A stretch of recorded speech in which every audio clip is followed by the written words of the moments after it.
Asisten rumah tangga atau ART Ferdi Sambo bernama Susi diketahui hanya tertunduk saat Barada Richard Eliezer atau Baradae membantah kesaksiannya dalam persidangan kasus pembunuhan berencana Brigadir J di Pengadilan Negeri Jakarta Selatan, tepatnya pada Senin 31 Oktober 2022. Richard Eliezer yang saat itu ditanya majelis hakim soal apakah kesaksian yang dinyatakan Susi benar, ia pun membantah. Saat bantahan itu keluar dari mulut Richard Eliezer, Susi tampak tertunduk sambil memegang mikrofon di tangan kanannya. Sebagai saksi dalam sidang terdakwa Richard Eliezer, Susi dinilai memberikan keterangan yang berbeda dari peristiwa yang sebenarnya. Lalu majelis hakim kembali bertanya bagian mana yang disebut sebagai kesaksian palsu.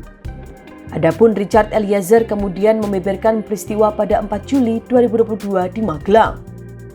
Adapun dalam keterangan Susi, Brigadir J disebut tidak sempat menggendong Putri Chandrawati.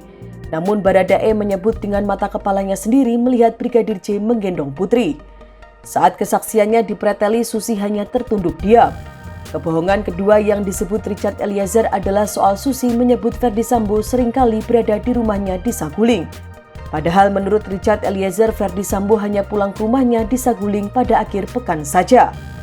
Kesaksian berikutnya yang dinilai bohong adalah keluarga Ferdi Sambo tidak pernah melakukan isolasi mandiri di rumah dinas Duren 3. Mendengar bantahan Richard Eliezer, Susi terlihat semakin dalam menunduk di hadapan majelis hakim.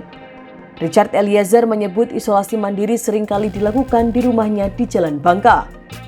Tak sampai di situ saja, Richard Eliezer juga membantah kesaksian Susi yang menyebutkan bahwa Yosua tidak memiliki kamar di Saguling.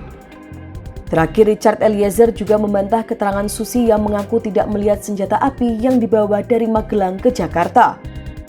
Menurut ia, senjata laras panjang yang berada di mobil sangat jelas terlihat oleh siapapun.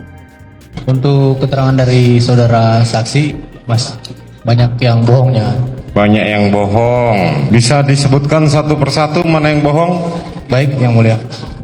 Mungkin untuk yang pertama, waktu di tanggal 4. Tanggal 4 itu waktu yang katanya ada pelecehan. Saudara Joshua mengangkat korban, mengangkat Putri. Benar, yang mulia. Dan itu memang saya lihat, yang mulia. Tapi di situ saudara saksi menjelaskan bahwa saya mengatakan jangan gitulah, Bang. Mengatakan kepada Joshua, padahal itu tidak benar, yang mulia. Saya tidak berkata seperti itu, ya. Tapi saudara lihat. Saya melihat, yang mulia. Oke, terus? Lalu untuk ini, yang mulia. Demikian informasi dari Tribun Jateng Update. Saksikan terus Tribun Jateng Update hanya di channel YouTube Tribun Jateng.